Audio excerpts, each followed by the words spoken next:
Okay, so now next we are going to discuss the labor progression.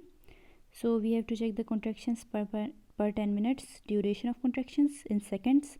The cervix, we have to plot the dilatation of the cervix, the descent of the fetus head, we have to plot that as well. So let's go over this one by one. In the contractions per minute, 10 minutes. Okay, so contractions per 10 minutes, if they are less than 2 contractions per 10 minutes, that is something to worry about.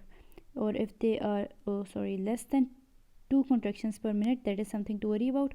Or if there are more than 5 contractions per 10 minutes, okay, in 10 minutes there are more than 5 contractions, that is something to worry about. So normally you have 3 to 5 contractions in 10 minutes, that is normal for you. Okay, so we recorded that when she came at 6 o'clock she had 3 contractions per 10 minutes, at 6:30 3 contractions per 10 minutes, that is okay.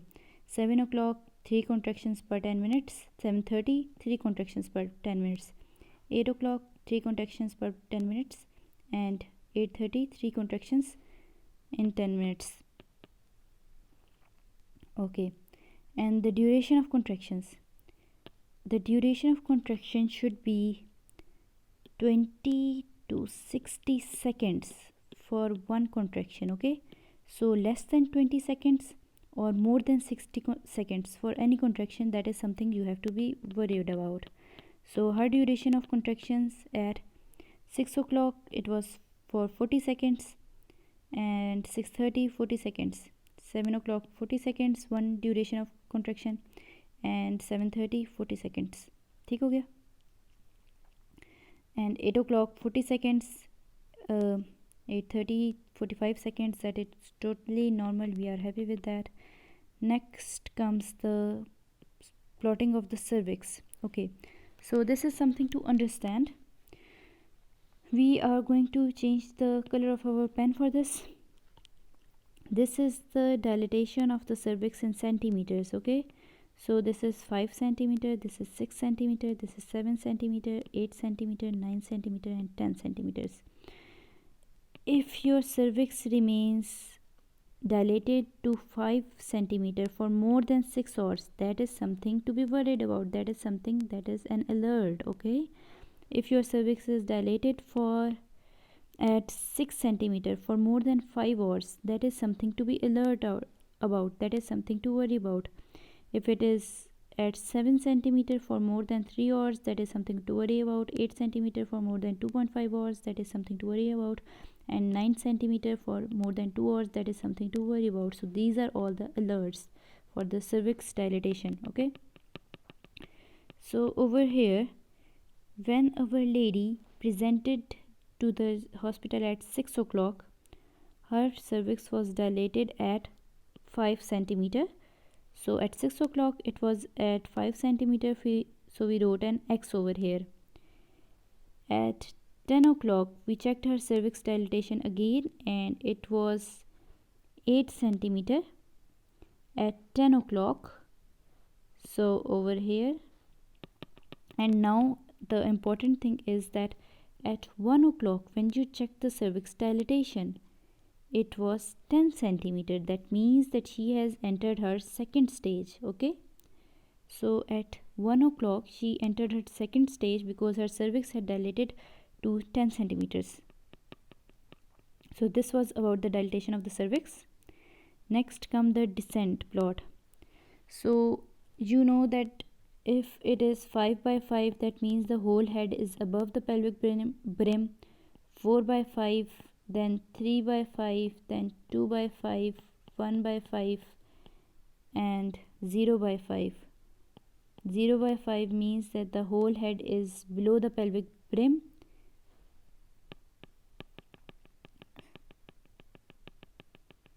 So when she presented to the hospital at 6 o'clock, okay, at 6 o'clock her descent was 4 by 5. So that means fourth part of her baby's fetus head was above the pelvic brim, and 1 by 5 was below the pelvic brim. That is totally okay. At 10 o'clock it was 3 by 5. So the baby's head is going downwards with time, and at 13 o'clock, that is at 1 o'clock, the baby's head was 2 by 5. So that means that 3 by 5th of that baby's head is below the pelvic brim. Okay, so that the baby is moving down with time. So we plotted the descent over here. Over here in the medication section, you are going to write if you gave her oxytocin. If you gave her that, you are going to write a yes. Okay, and you are going to drops per minutes you are going to write that. Any medication you wrote, you are going to write that over here. IV fluids over here, you are going to mention the names of the medications and write a Y over here. For this woman, Jane Williams, we did not give any medication, any oxytocin, any IV fluid, so we wrote a no throughout. Okay, so a no throughout, N. So next comes the shared decision making. This consists of the assessment of the patient and the plan that you have to go next. So at 6 o'clock when she presented, you noticed that she did not have any pain relief. Okay, so she needed pain relief was required, and her companion was not with her.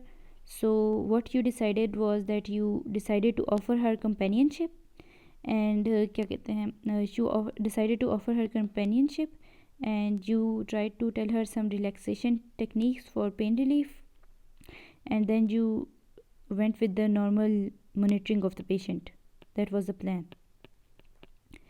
At 7 o'clock it was normal progress of the patient, 8 o'clock normal progress, 9 o'clock normal progress. At 10 o'clock you saw that she was in pain, so you assessed it that pain relief was required.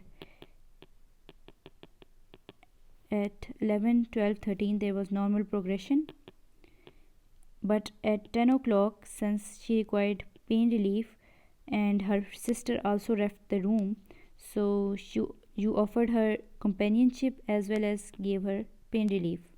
So this is the assessment which you observe, and this is the plan with which you go to solve the assessment.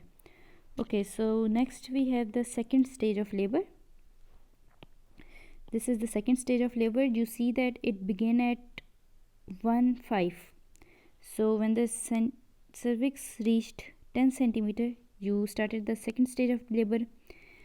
The companion was present, there was pain relief, oral fluid was given, but she was in supine position. Okay, and at 1:45 she had her baby. You are going to write birth over there.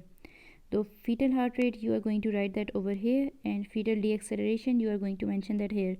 Leave this because you do not have the time to measure all this now. She has entered her second stage, but you are going to write the contractions per 10 minutes, duration of contractions, and this is when the pushing begins.